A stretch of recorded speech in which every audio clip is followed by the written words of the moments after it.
Hello weavers, నమస్తే అండి. మా ఛానల్కి స్వాగతం అండి. ఇప్పుడు మనం కొద్దిపాటిగా పలావ్ తయారు చేసుకుందాం అండి. మా వీడియోని తిలకించండి.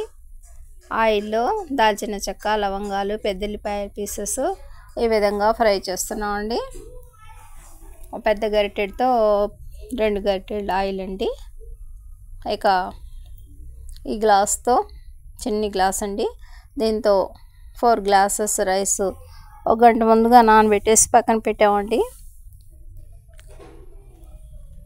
వెరీ సింపుల్ ప్రాసెస్తో మా ఫ్యామిలీ కోసం ఈ కొద్దిపాటి పలావ్ని తయారు చేస్తున్నామండి. చూస్తున్నారు కదా, అల్లం చిన్నులపాయల పేస్టు 4 టేబుల్ స్పూన్స్ యాడ్ చేసామండి.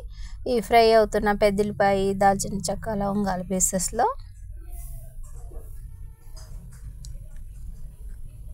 ఒక 2 నిమిషాల పాటు ఇవి అన్నీ ఫ్రై చేద్దామండి. ఇక నెక్స్ట్ ఒక టమాటా అండి, మీడియం సైజ్ టమాటా పీసెస్, పచ్చిమిర్చి యాడ్ చేసామండి.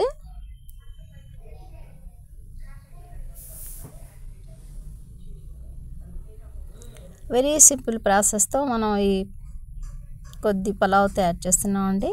కొద్దిగా రెడ్ చిల్లీ పౌడర్ యాడ్ చేసామండి. చూస్తున్నారు కదా, రెడ్ చిల్లీ పౌడర్, టమాటా పీసెస్, పచ్చిమిర్చి, కొరియండర్ లీవ్స్ అండ్ మింట్ లీవ్స్తో ఫ్రై అయిందండి. ఇప్పుడు మనం 4 గ్లాస్ రైస్కి 7 గ్లాస్ వాటర్స్ యాడ్ చేసేద్దామండి. అదే గ్లాస్తో అన్నీ ఈ విధంగా చూడడానికి కలర్ఫుల్గా ఉన్నాయి కదండి. ఇక ఈ వాటర్ బాగా మరిగాక అందులో మనం నానబెట్టుకున్న రైస్ యాడ్ చేసేటివేనండి. చూస్తున్నారు కదా, వాటర్ మరుగుతుందండి. ఇక రైస్ అందులో యాడ్ చేసేద్దామండి. ఉప్పు ముందుగానే 2 టేబుల్ స్పూన్స్ యాడ్ చేసేసామండి.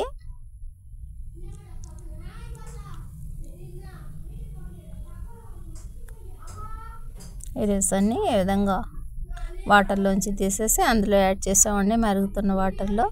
ఇక కుక్కర్ని లాక్ చేసేసామండి. కుక్కర్ని లాక్ చేసే ముందుగా కొద్దిగా మిఠాయి కలర్ కూడా అందులో యాడ్ చేసేసామండి. కొద్దిపాటి 1/2 స్పూను ఈ కలర్ అండి అందులో యాడ్ చేసేసి కుక్కర్ని లాక్ చేసామండి. ఇక 4 విజిల్స్ ఆఫ్టర్ మన ఈ సింప్లీ పలావ్ తయారైపోతుందండి. చూస్తున్నారు కదా,